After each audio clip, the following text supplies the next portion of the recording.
Good morning student. कैसे हैं आप लोग? लॉकडाउन में आशा है ठीक होंगे।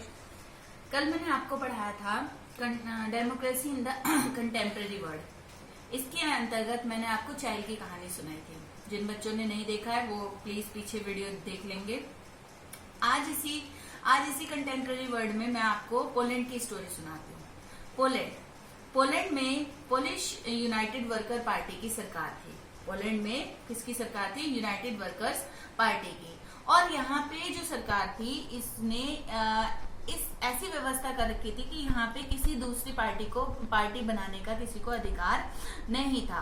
और अगर कोई आदमी कोई ग्रुप या कोई भी रूलिंग पार्टी के खिलाफ आवाज उठाता है तो उसको पनिश किया जाता था। सारे बिजनेस, जितने भी बिजनेस थे उसमें पूरा कंट्रोल इनका था, गवर्नमेंट का था। गवर्नमेंट को किसकी थी? यूनाइटेड वर्कर पार्टी की। अब क्या हुआ, वहां पे एक वुमेन थी जो कि लेनिन शिपयार्ड पे काम करती थी। उस वुमेन को बिना किसी कारण के शिपयार्ड से हटा दिया, निकाल दिया। अब इससे क्या हुआ, वो शिपयार्ड के और जो एम्प्लॉयज थे उनको गुस्सा आ गया। गुस्सा क्यों आया? उन्होंने सोचा कि क्या पता कल चल के हमारा भी नंबर आ जाए, हमें भी निकाल दें। तो उन्होंने सबने मिलकर के स्ट्राइक कर दी। अब स्ट्राइक उन्होंने कर दी तो उस देश में, पोलैंड में जो यूनाइटेड वर्कर पार्टी की सरकार थी उसके अकॉर्डिंग वहां पे स्ट्राइक करना इलीगल था। तो स्ट्राइक करना इलीगल था तो उसके खिलाफ क्या हुआ? उसके खिलाफ आवाज उठाई गई। अब इन लोगों ने तो स्ट्राइक कर दी थी तो इनकी स्ट्राइक क्या थी? इलीगल थी। इसी तहत में इसी स्ट्राइक को एक पर्सन था, लेक वेलेसा जो था वो एक गवर्नमेंट एम्प्लॉय था। लेक वेलेसा वहां की यूनाइटेड वर्कर पार्टी का फॉर्मर गवर्नमेंट एम्प्लॉय था। उसने क्या किया था? लेक वेलेसा ने अपने वेजेस बढ़ाने के लिए आवाज उठाई थी, जिसके कारण क्या किया था, वहां की सरकार ने उसको निकाल दिया था। तो उसको निकाल दिया था, उसको गुस्सा तो था ही। उसी गुस्से के तहत उसने क्या किया, इनकी जो स्ट्राइक थी, लेनिन शिपयार्ड वालों की जो स्ट्राइक थी, इस स्ट्राइक को उसने ज्वाइन कर लिया। इसके ज्वाइन करते ही ये स्ट्राइक जो थी, ये स्ट्राइक बहुत ज्यादा पॉपुलर हो गई क्योंकि लेबर जो थे वो अपनी डिमांड इस स्ट्राइक के तहत मांगने लगे। अब इस स्ट्राइक के तहत क्या हुआ था, एक ट्रेड यूनियन बनी। उनकी डिमांड थी कि एक ट्रेड यूनियन बनाई जाए जिसको लीगलाइज किया जाए। हालांकि वहाँ ट्रेड यूनियन बनाने का वो नहीं था, लेकिन इनकी डिमांड ये थी। ट्रेड यूनियन क्या होता है? ट्रेड यूनियन ऐसा ग्रुप जो कि मिलकर के आवाज, अपने डिमांड के लिए आवाज। अब इनकी डिमांड थी, ये जो लेनिन शिपयार्ड के जो लोग थे जिन्होंने स्ट्राइक की थी, इनकी डिमांड थी कि हमें एक ट्रेड यूनियन बनाने का अधिकार दिया जाए। इन्होंने एक नया ट्रेड यूनियन बनाया जिसका नाम रखा सॉलिडेरिटी जो था, सॉलिडेरिटी ऐसा ट्रेड यूनियन था जैसे कि, अब ट्रेड यूनियन आप समझ लो जैसे कि मान लो हम टीचर्स ने मिलकर के एक यूनियन बना ली और उस यूनियन में सब लोग मेंबर हो गए और फिर उन लोगों ने अपनी डिमांड को सरकार के पास रखने के लिए इकट्ठा हुए, तो इसको कहते हैं ट्रेड यूनियन। ये ट्रेड यूनियन वहां पे बनी। उसके बाद सॉलिडेरिटी जो था वो शुरुआती के दौर में तो उसमें कम लोग थे क्योंकि वो सिर्फ लेनिन शिपयार्ड के लोग थे। लेकिन जैसे जैसे इसकी पॉपुलैरिटी बढ़ी वैसे वैसे इसमें बहुत सारे लोग ऐड हो गए। करीब 1 साल में इसमें 1 करोड़ लोग जो थे वो ऐड हो गए।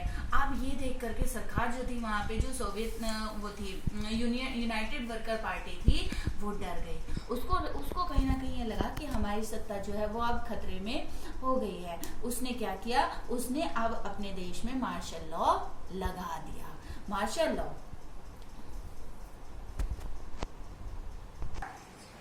अब मार्शल लॉ वहां पे लग गया। मार्शल लॉ के बारे में मैं थोड़ा सा बताऊंगी। मार्शल लॉ क्या होता है? मार्शल लॉ जब लग जाता है तो जो लोगों के राइट्स होते हैं, वो सारे राइट्स जो हैं उन राइट्स पे मिलिट्री का कंट्रोल हो जाता है। अब जो लोगों के अधिकार थे, जो वहां पे लोगों को अधिकार दिए हुए थे, उस अधिकार पे पूरी तरह से मिलिट्री का कंट्रोल था। फिर जब सरकार ने ऐसा कर दिया, सरकार ने वहां पे मार्शल लॉ लगा दिया, इससे लोगों में और ज्यादा गुस्सा बढ़ गया और लोगों ने रिवॉल्ट कर दिया, लोगों ने रिवॉल्यूशन कर दिया, लोगों ने क्रांति कर दी।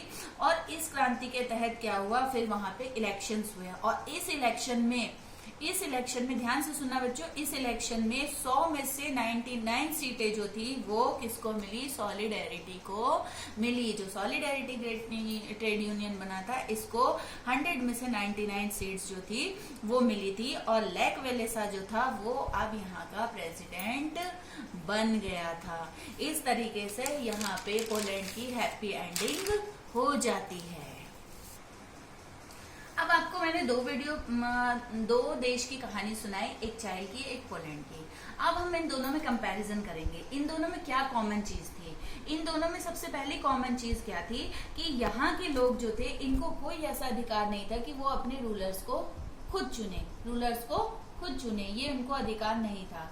दूसरा क्या था यहाँ इन दोनों कहानियों में कॉमन थी कि जो यहाँ के लोग थे इनको कोई भी आजादी नहीं थी कि वो अपने ओपिनियन को एक्सप्रेस करें, अपनी बातों को सामने रखें, या इनको कोई भी ऐसा अधिकार नहीं था कि वे अपने बचाव के लिए कोई भी एसोसिएशन बनाए। तो ये कहानी ये इन दोनों कहानी की मेन चीजें थी, कॉमन थिंग्स थी। अब हम बढ़ते हैं डेमोक्रेसी में।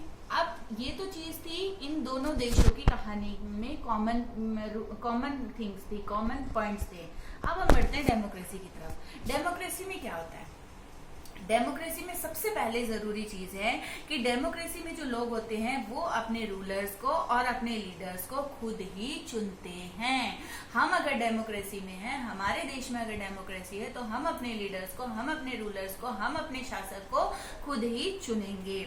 दूसरा क्या होता है कि डेमोक्रेसी में हमेशा ही फ्रीडम होती है, आजादी होती है अपने अपने व्यूज को एक्सप्रेस करने की, अपनी बातों को रखने की, अपने ऑर्गेनाइजेशन को बनाने की और अपने विचारों को प्रकट करने की हमेशा ही आजादी होती है।